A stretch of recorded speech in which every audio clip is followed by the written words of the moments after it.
জীবিত ব্যক্তি ভোটার তালিকায় মৃত। খসড়া তালিকা প্রকাশ হতেই চাঞ্চল্য উত্তর দিনাজপুরের চোপড়ায়। অভিযোগ, চোপড়া বিধানসভার দক্ষিণ হাজারবিঘা গ্রামের বাসিন্দা বছর ৬৫-র মশিরউদ্দিনের নাম খসড়া তালিকায় মৃত বলে উল্লেখ। খসড়া তালিকা প্রকাশের পরই বিষয়টি জানতে পারেন মশিরউদ্দিন ও তাঁর পরিবার। তাঁদের দাবি, নিয়ম মেনেই মশিরউদ্দিন বিএলওর কাছে এনুমারেশন ফর্ম ফিল আপ করে জমা দিয়েছিলেন, কিন্তু তারপরও তাকে মৃত বলে উল্লেখ।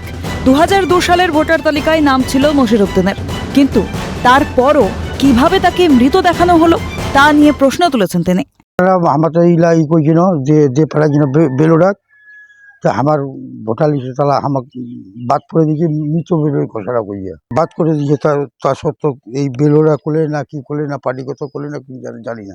উনাকে মরা ঘোষিত করা হয়েছে, এটা এই ব্যাপারে আমাদেরকেও সঠিক জানা ছিল না, কালকে জানলাম। এখানে স্থানীয় উনি, কিন্তু কিভাবে যে এই ঘটনাটা হলো জানতে পারলাম না।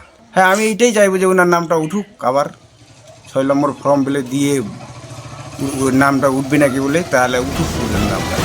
বিষয়টি নিয়ে বেশি কিছু বলতে চাননি, তবে বৈধ ভোটারের নাম যেন বাদ না যায় তার চেষ্টা করবেন বলে আশ্বাস দেন এলাকার বিএলও। অল্প সময়, সীমিত সময়ের মধ্যে এমন একটা কাজ আমাদের উপর চাপিয়ে দিল, তাই না? যেখানে আমার ১৪০০টা ভোটার, তার মধ্যে হয়তো ভুল ত্রুটি হয়তো সে হয়েছে, সিস্টেমের কোনো সমস্যা হয়তো হয়েছে, এইটাই। তাছাড়া আর কি এখন ওইটা মানে কিভাবে রিকভার করা যায় এটা নিয়ে, এটা হচ্ছে মূল কথা। আসলে একটা বৈধ ভোটারের নাম বাদ যাবে এটা তো হতে পারে না।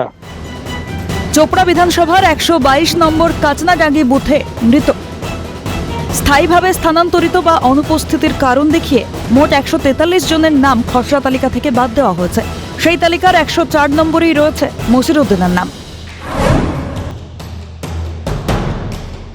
একই ছবি বাগডোগরাতেও। জীবিত হয়েও ভোটার তালিকায় মৃত। আতঙ্কে ঘুম উড়েছে শিবানী পালের। বাগডোগরার বিবেকানন্দ পোলের বাসিন্দা বছর ৫৮-র শিবানী পাল এনুমারেশন ফর্ম ফিল আপ করে জমা দেন, কিন্তু খসড়া তালিকা প্রকাশ হতেই ভোটার তালিকায় তাকে মৃত দেখানো হয়েছে। ফর্ম ফিল আপও করেছি, সব করছি, আর আমি তো স্টিল নাও এখনো ঠিকঠাক আছি। কতটা আতঙ্কে আমি আছি এটা আমি তখন নিজেই চিন্তা করে পাচ্ছি না। তো অনেক মানুষের আমার মতোই ভোগান্তিটা হতে পারে, তো আমি চাই যে এটা যথাসাধ্য চেষ্টা করে সব আমার ঠিকঠাক করা হোক। অন্যদিকে বিএলওর দাবি, ওই মহিলার নাম মৃতের তালিকাভুক্ত করে পাঠানো হয়নি। কিভাবে হলো তা জানা নেই, তবে বিষয়টি নিয়ে ঊর্ধ্বতন কর্তৃপক্ষকে জানানো হবে। ব্যাপার হচ্ছে যে আমি যে ডেড লিস্টটা আপনাকে দেখালাম, সে ডেড লিস্টে কি ওনার নাম আছে? নেই। তো আমি যে ডেড লিস্টটা পাঠিয়েছি ওনাতে ওনার নাম নেই।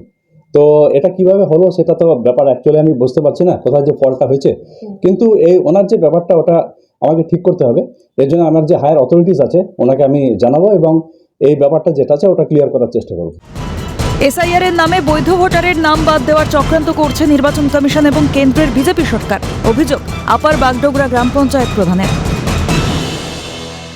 এখানটা জোর জবরদস্তি এসআইআর চালু করা হয়েছে, এবং আপনারা জানেন যে এসআইআর প্রত্যেকটা ইলেকশনের আগে এসআইআর হয়, তাতে শুধু ইনক্লুডিং যারা মৃত ভোটার তাদের নাম বাদ যায়। এখানটা দেখা যাচ্ছে এসআইআর নাম করে জীবিত ভোটারদের নামও বাদ দিয়ে এবং বহু বৈধ ভোটারের নাম বাদ দেওয়ার যে চক্রান্ত ইলেকশন কমিশন এবং কেন্দ্র সরকারের, তার আমরা বিরোধ জানাই। এ বিষয়ে বিজেপির সঙ্গে যোগাযোগ করা হলেও কোনো প্রতিক্রিয়া মেলেনি। বেঁচে থেকেও ভোটার তালিকায় মৃত, এনুমারেশন ফর্ম ফিল আপ করে জমা দেওয়ার পরেও কিভাবে মৃতের তালিকায় নাম উঠল, এই গাফিলতির দায় কার? বিশ্বরূপ বিশ্বাস ও পিতাই ঘোষের রিপোর্ট, ক্যালকাটা নিউজ।